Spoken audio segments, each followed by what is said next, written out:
father was an atheist and her mother a non-practicing Christian.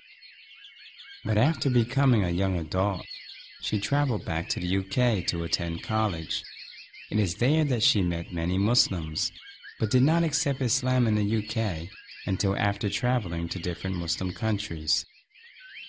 She is now a practicing Muslim woman, wife, mother, and an author. She has been Muslim for 8.5 years now, and her life changes has now caused her father, who was once against Islam, to become her biggest supporter. I was heavily into student politics and black politics in particular. So I was, president of the African Caribbean Society. We were very pro-black, pro-Africanist. We were really involved in all of that. We even went to a few Nation of Islam meetings, etc. And so I wasn't interested in Muslims. The first time that I actually became aware of Islam and had to start asking myself questions about it was when I went to Egypt for a music festival. And while I was there, I noticed the women in hijab all around me. And contrary to obviously how I feel now, at the time I was shocked and deeply troubled by what I considered, this symbol of male dominance and oppression. And, I was all for liberating them from their veils. But that was what kind of opened my eyes to Islam. And it was when I met a sister who was actually wearing the hijab, and I said to her, "You are beautiful. Why do you cover yourself?" And she said, "Because I want to be judged for what I say and what I do, not what I look like." And that hit me in a place that I had never been hit before, because I had never considered that viewpoint. I had never considered that angle. When I grew up, and the culture that we grew up in, it was, if you've got it, flaunt it. As everybody, most people in the world, if you're young and you're pretty, for any woman, you're told that's your currency. That's what's going to get you what you want in life. And for this woman to tell me she didn't want any of that, I thought, what is this Islam that makes this woman so strong that she doesn't need what almost every other woman in the world needs, which is male validation.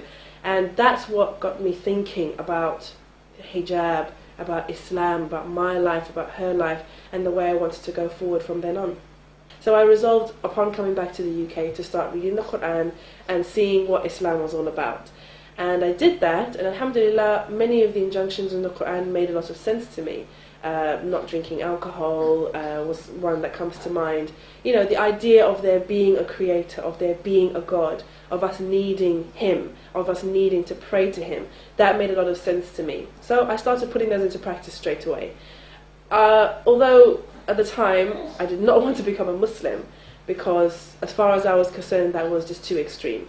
And another thing as well is, as I mentioned, I was coming from this pro-black Africanist background, and as far as I was concerned, Islam was for Arabs and Asians, and I did not want to sell out, if you like. It was something very important to me. I did not want to sell out my identity and sell out my ancestral heritage, if you like, to ape somebody else, to become an Asian, to become an Arab, to become a Pakistani. And if that's what Islam meant, then I didn't want that. So, a sister I know who was actually from a Caribbean background, she became Muslim. And we were talking a lot at the time about Islam, a lot about Islam, and she asked me to teach her how to tie head wraps and stuff like that. And she said to me, you have to choose, you can't sit on the fence like this. And I said, well, as I said, Islam is for Arabs and Asians. I'm an African woman, what's it got to do with me? And she said, well, they're African Muslims. And I said, yes, that's true, there are. I'm going to go to Africa and see how African Muslims practice Islam. And alhamdulillah, I did. I went to Senegal and to Guinea, but it didn't even take me getting past the airport in Paris before I saw the Muslims from Senegal and said, I like this. I like this way. I like what it does to people. I like the manners that it gives them. I like the dignity that it gives them. And that's kind of how it started. So I went to Guinea, and when I was there, they taught me how to pray. I fasted Ramadan with them. I started covering, as the women in Guinea cover, etc. And then I took my Shahada when I came back. MashaAllah. My father had already heard on the grapevine that I was interested in Islam and I was doing some Muslim things. And he was very upset by that. So I knew that it wasn't going to be something that my family were going to be very happy about. But at the time, as I said, I was living in the UK and I had lots of Muslim and revert friends at the time. So it wasn't something that I worried about in my own inner circle. So, you know, we just went to the Central Mosque in London, and we went up there, and it was very simple, really. It was just an affirmation of what had already gone before, really. It wasn't a huge milestone because I was already praying, I was already fasting, I was already covering. This was merely a formality. So when I took the Shahada, that's what it was like. It was just a natural flow. Personally, I feel that every one of us has been given gifts, inshallah, by Allah. Every one of us has different talents. And my fervent wish and my dua is that Allah makes whatever He has given me in His service, inshallah.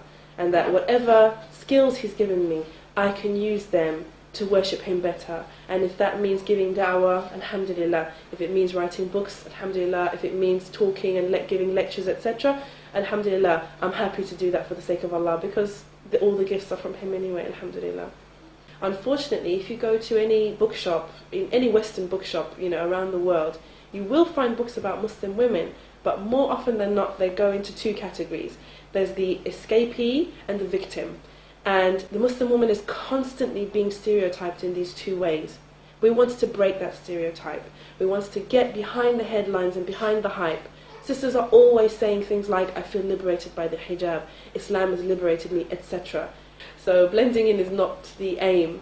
I think for me, especially with this latest row about the veil, etc. in the UK, I feel the onus is on me and on other sisters in my position to constantly explain to people who we are, what we are about, what we stand for, why we do what we do.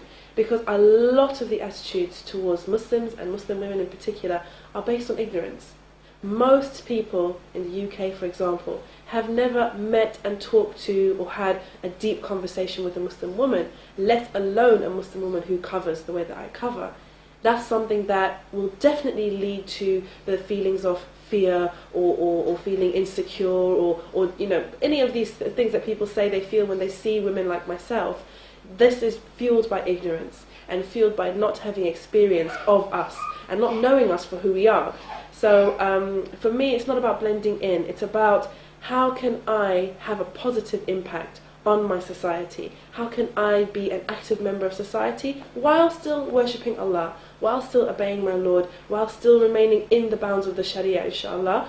How can I help here? You know, what can I do? What is my contribution? That's more what I'm focused on. I think one piece of advice would be, if you want the truth, if you want to worship God, if you want to worship God in the way that He wants to be worshipped, put that first. Because that is more important than anything else. And that's something that we all need to realize. That at the end of the day, we were created to worship our Creator. And that has to come first. Islam was revealed for the whole of mankind. You are not to become a carbon copy of somebody else. Certain aspects about all of us, whether we be white, black, Arab, Asian, African, whatever, certain aspects of our natures or the things that we're into or our cultures will be fine with Islam, and other aspects will not be okay with Islam. For everyone, not just somebody coming from outside. There's many things that Muslims do and Muslims have that are actually contrary to Islam. You are still an individual, Allah made you that way, and you will find your place within Islam, inshallah. But the only thing is to be sincere for His sake, and do it for His sake, not because it fits in with your life plan, or it fits in with your goals, or it fits in with your ideas. When Allah gives us a plan, we fit the plan. We don't try and make the plan fit us.